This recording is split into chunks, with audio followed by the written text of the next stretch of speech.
To show you how to hook up the matrix capper, we are going to start off with the air lines. The matrix capper does take air anywhere from 40 to 90 psi. I usually like 40 psi just to run things a little slower. But what you want to do is the oiler, this guy here, you're going to want to fill up with oil. We'll ship it without any oil in it. You'll want to then hook up this 1/2 inch line. You'll need 1/2 inch line to hook to the capper, so basically from your compressor you want to run 1/2 inch line into the dryer and oiler air fittings, and then what you'll want to do is adjust this pressure gauge. When we ship it, we bring it to 0. I usually like to run 40, so I will bring that guy up to 40. So once that 1/2 inch line is plugged in, you're good to go. When it's shipped, this 1/2 inch line is automatically plugged into the spindle. Alright, so that's the back of the matrix capper. What I'm going to do is just bring it, rotate it around. Now we will hook up the machine to the cabinet. Make sure the cabinet is off, your e-stop is on. You can even take out the key if you want. What we're going to do is start hooking this up. There's going to be 6 wires that we need to hook up. So I usually like to do them in sections.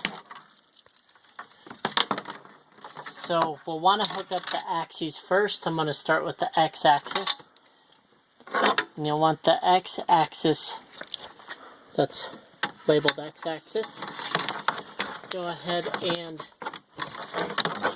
wrap it around your machine, and you can make your wires as pretty as you want. This is just for demonstration. So x-axis right here, I just want to plug that guy right in.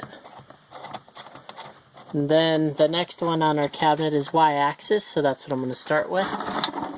One of these should have y, which is this guy. Go ahead and uncoil it. Plug him in.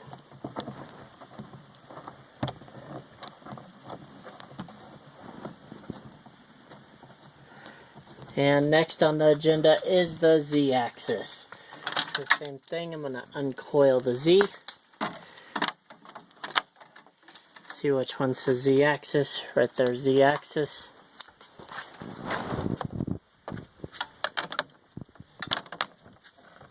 Go ahead and plug him in. Again, make sure your machine is off when you are doing all this. And unplugged. Alright, then we have our limit switches. Our first one changes up a little bit, is our Z limit. So I'm going to go ahead and grab that one. And it's labeled Z limit on the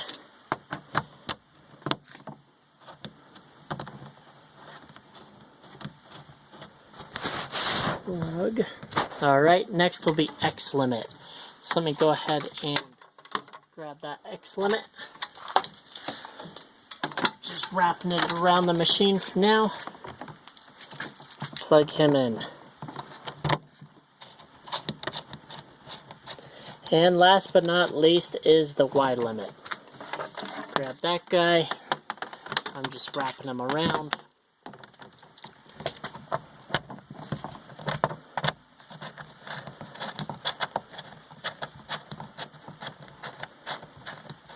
Alright, he's all plugged in. Then we have this green Ethernet cable. The green Ethernet cable is your COM port. You want to go ahead and plug that into the little tablet guy we send you. You'll just plug that right into the Ethernet port. Make sure he's in there good. And you'll also want to plug in your this little tablet right there with the plug. Plug it to 110. And then you have a button back here. You just want to hold it down for 5 seconds. But before I turn that on, I want to turn the cabinet on first. So I'm going to go ahead and turn the key on, turn the E switch on.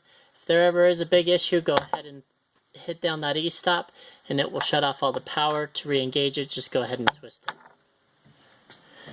Alright, so the cabinet is firing up. I'm going to go ahead and just try to get these wires out of the way. You can permanently install your wires how you want, Then what I'm going to do is just hold down this monitor, the button on the back. There's this button, this very top button right here. And go ahead and just hold it down for about 5 seconds and everything should turn on it.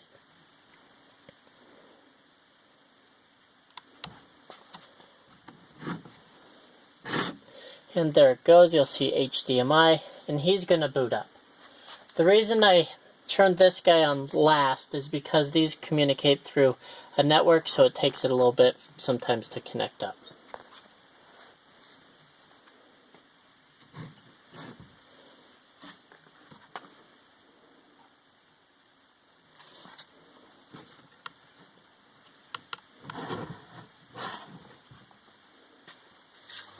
And we'll just let everything kind of boot up here.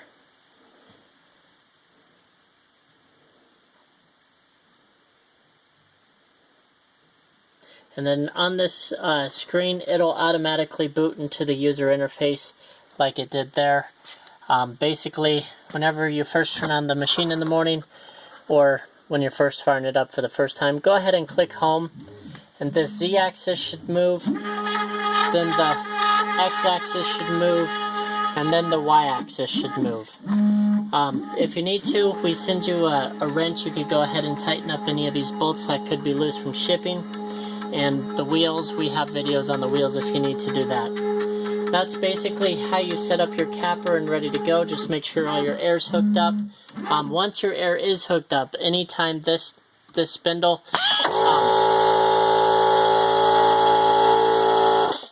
sorry about that. Anytime now that the air is on, that this spindle gets pressure on it, it will engage. So make sure you keep your hands very far away from that. And that is how you set that up. If you have any questions on it, please don't hesitate to contact us. Thank you and have a good day.